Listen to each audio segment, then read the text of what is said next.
ಅಷ್ಟಾಂಗ ಯೋಗ ಹೇಳಿ. ಅಷ್ಟಾಂಗ ಯೋಗ. ಸೊ ಅಷ್ಟಾಂಗ ಯೋಗ ಅಂದ್ರೇನು? 8 limbs. ಯಾವ್ಯಾವು?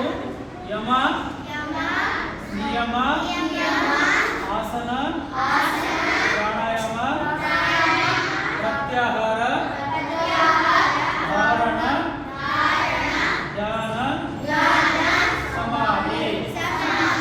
So what is Yama? Yama means control. Control means how we should control ourselves. ನಾವು ಹೇಗೆ ನಮ್ಮನ್ನ ಕಂಟ್ರೋಲ್ ಮಾಡ್ಕೋಬೇಕು. ಸೊ ಇಟ್ ಇನ್ವಾಲ್ವ್ ಸತ್ಯ ಹೇಳಿ. ಸತ್ಯ, ಅಹಿಂಸಾ,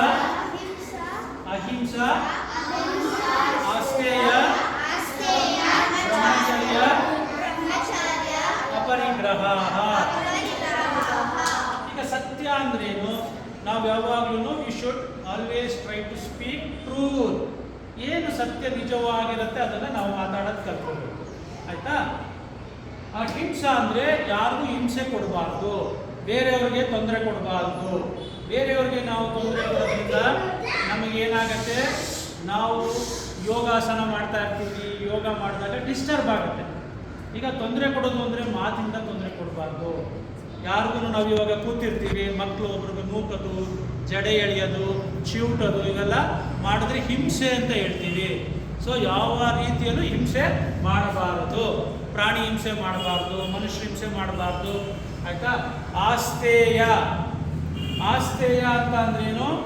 ಕಳ್ಳತನ ಮಾಡದಿರುವುದು.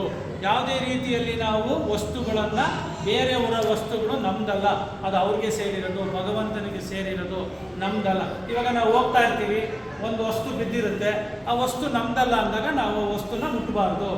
ಅಕಸ್ಮಾತ್ ಬೆಲೆ ಬಾಳೋ ವಸ್ತು ಇದ್ದರೆ ಅವ್ರಿಗೆ ತಲುಪಿಸ್ಬೇಕು, ಇಲ್ಲ ಅದು ನಾವು ಮನೆಯವರಿಗೆ ಯಾರಿಗಾದ್ರೂ ಸಿಕ್ಕಿದ್ರೆ ಕೊಡಬೇಕು. ಗೊತ್ತಾಯ್ತಾ? ಯಾವುದಾದ್ರೂ ವಸ್ತುಗಳಿದ್ದರೆ ಅದರಲ್ಲಿ ವಿಳಾಸ ಇದ್ದರೆ ನೋಡಿ ನಾವು ಅವ್ರಿಗೆ ಕೊಡಬೇಕು. ಬೇರೆಯವರ ವಸ್ತುಗಳ ಬಗ್ಗೆ ನಾವು ಆಸೆ ಪಡಬಾರ್ದು. ಗೊತ್ತಾಯ್ತಾ? ಇದಕ್ಕೆ ಆಸ್ತೇಯ. ಆಮೇಲೆ ಅಪರಿಗ್ರಹ ಅಂದರೆ ನಮಗೆ ಎಷ್ಟು ವಸ್ತುಗಳು ಬೇಕೋ ಅಷ್ಟನ್ನು ಮಾತ್ರ ಶೇಖರಣೆ ಮಾಡಬೇಕು. ಈಗ ನಮಗೆ ಸ್ಕೂಲ್ಗೆ ಹೋಗ್ತೀವಿ, ಸ್ಕೂಲಲ್ಲಿ ನಮಗೆ ಒಂದು ಸಬ್ಜೆಕ್ಟ್ಗೆ ಒಂದು 4-5 ಪುಸ್ತಕ ಬೇಕು, ಬರೆಯೋದಕ್ಕೆ ಒಂದೊಂದು ಪುಸ್ತಕ ಬೇಕು. ಒಂದು ಸಬ್ಜೆಕ್ಟ್ ಒಂದು ಪುಸ್ತಕ ಇಟ್ಕೋಬೇಕು, ನೋಟ್ಬುಕ್ಕು ನೀಟಾಗಿ ಒಂದು ಪುಸ್ತಕ, ಅದನ್ನೇ ನೀಟಾಗಿ ಬರೆಯೋದು, ನೀಟಾಗಿ ಇಟ್ಕೊಳ್ಳೋದು. ಒಂದು ಸಬ್ಜೆಕ್ಟ್ ನಾವು 10 ಪುಸ್ತಕ ಇಟ್ಕೊಳ್ಳೋದು. ಆಮೇಲೆ ನಮಗೆ ಎಷ್ಟು ಅವಶ್ಯಕತೆ ಬಿಟ್ಟು ಜಾಸ್ತಿ ಎಲ್ಲ ಶೇಖರಣೆ ಮಾಡ್ತಾ ಹೋಗೋದು. ಏನಾಗುತ್ತೆ ಅದರಿಂದ ನಮಗೆ? ಈಗ ನನಗೆ ಒಂದು 5 ಜೊತೆ ಬಟ್ಟೆ ಬೇಕು ಅಂತ ಇಟ್ಕೊಳಪ್ಪ. 10 ಜೊತೆ ಬಟ್ಟೆ ಇಟ್ಕೊಂಡ್ರೆ ಏನಾಗುತ್ತೆ ಆಸನೆ? ಕೆಟ್ಟಪ್ಪ. 10 ಜೊತೆ ಇಟ್ಕೊಂಡ್ರೆ ಏನೇನು ತೊಂದರೆ ಆಗುತ್ತೆ ನಮ್ಗೆ ಹೇಳೋಣ? ಜಾಗ ಇರಲ್ಲ 10 ಬುಕ್ಕಿಗೆ ನಾವು ಬಟ್ಟೆಗಳಿಗೆ ಜೋಡ್ಸೋಕ್ಕೆ. ಆಮೇಲೆ ಟೈಮು, ಬಟ್ಟೆ ಜೋಡಿಸ್ಬೇಕು, ಟೈಮ್ ಆಗ್ತಾ ಇರುತ್ತೆ ಅಲ್ವಾ? ಸೊ ನಮಗೆ ಕರೆಕ್ಟಾಗಿ ಎಷ್ಟು ಯೂನಿಫಾರ್ಮ್ ಎಷ್ಟಿರುತ್ತೆ? 2 ಜೊತೆ ಯೂನಿಫಾರ್ಮ್ ಇರುತ್ತೆ. ಅದೇ ಥರ 2 ಜೊತೆ ಯೂನಿಫಾರ್ಮ್ಗೆ 4ರಿಂದ ಒಂದು 5-6 ಜೊತೆ ಬಟ್ಟೆಗಳು ಇಟ್ಕೋಬೇಕು. ಆಮೇಲೆ ಪುಸ್ತಕಗಳು, ನಮ್ಗೆ ಯಾವ್ಯಾವ ಪುಸ್ತಕಗಳನ್ನು ಶೇಖರಣೆ ಮಾಡಬೇಕು ಅದನ್ನು ಮಾಡ್ಕೋಬೇಕು. ಅಂದರೆ ಅನಾವಶ್ಯಕವಾಗಿ ನಮಗೆ ಬೇಕಾಗಿರೋದನ್ನೆಲ್ಲ ನಾವು ಇಟ್ಕೋಬಾರ್ದು. ಏನಾಗುತ್ತೆ ಅದು? ನಮಗೆ ಮೆಂಟಲಿ ಟಾರ್ಚರು, ಫಿಸಿಕಲಿ ಟಾರ್ಚರ್ ಅಲ್ವಾ? ಈಗ ಮನೆಯೊಳಗೆ ನೀವು ನೋಡ್ತೀರಾ, ಈಗ ನಮ್ಮ ಮನೆಯಲ್ಲಿ ಸಿಕ್ಕಾಪಟ್ಟೆ ಪಾತ್ರೆಗಳಿರ್ತವೆ. ಪಾತ್ರೆ ಜಾಸ್ತಿ ಆದಷ್ಟು ಏನಾಗುತ್ತೆ? ಪಾತ್ರೆ ಜಾಸ್ತಿ ಆದಾಗ ತೊಳೆಯೋದು ಜಾಸ್ತಿ ಆಗುತ್ತೆ ಅಲ್ವಾ? ಈಗ ಬಟ್ಟೆಗಳು ಜಾಸ್ತಿ ಆದಷ್ಟು ವಾಶ್ ಮಾಡೋದು ಜಾಸ್ತಿ ಆಗ್ತದೆ ಅಲ್ವಾ?